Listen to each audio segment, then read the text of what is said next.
Dobrý den, vítejte u projektu Zeleň pod proudem.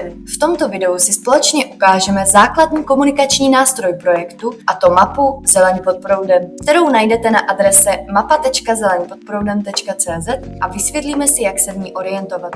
Na začátku si otevřeme mapu. Mapu si můžete zobrazit několika způsoby, buď zadáním této adresy přímo do internetového prohlížeče, přes naše webové stránky www.zeleňpodproudem.cz nebo také prostřednictvím našich sociálních sítí, konkrétně Facebooku, kde jsou úvodní informace o projektu a kde najdete především kontakty. Teď si postupně ukážeme, jak mapa vypadá a jak se v ní orientovat. Po otevření mapy vidíme v levé části obrazovky zasunovací panel. Ten obsahuje logo projektu, základní informace o mapě a přehled jednotlivých kategorií. Tento panel lze jednoduše zasunout nebo vysunout podle potřeby. Pokud rozbalíme sekci Více o nás, zobrazí se podrobnější informace o projektu. Zpět na hlavní pohled mapy se dostaneme kliknutím na malé logo vlevo v horní liště.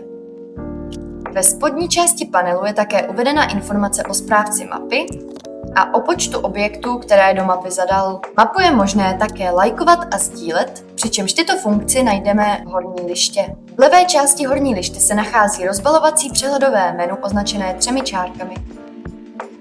Vedle něj je logo, jak jsem již zmínila, které tedy slouží k návratu na hlavní stránku a také odkaz na webové stránky zeleňpodproudem.cz. V pravé části horní lišty pak najdeme vyhledávač a tlačítko pro přihlášení. To je určeno pouze pro aktivní uživatelé, kteří mají oprávnění k práci s mapou. V pravé dolní části obrazovky jsou umístěna ovládací tlačítka mapy. Najdeme zde přepínání mapových vrstev.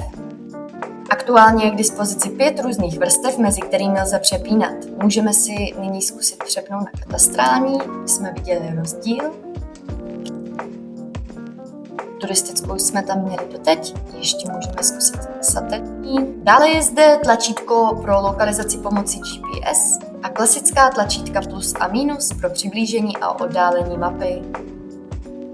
Ve spodní části obrazovky se nachází panel pro filtrování a vyhledávání podle jednotlivých kategorií a atributů. Obsah a funkce jednotlivých kategorií a atributů budou podrobněji popsány v dalších videích projektu Zeleň pod proudem. Na samotné mapě můžeme pozorovat místa, kde nějakým způsobem souvisí biodiverzita s ochranným pásmem elektrovodů. Tato místa jsou označena buď jako barevné body s piktogramem, můžeme se na pár z nich podívat,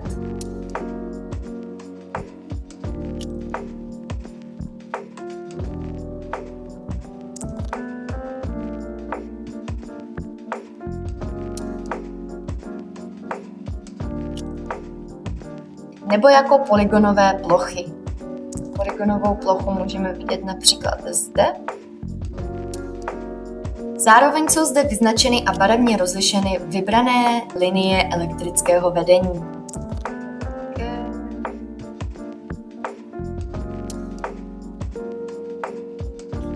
Tak to by bylo ode mě dnes vše. Děkuji moc za pozornost a uvidíme se u dalšího videa.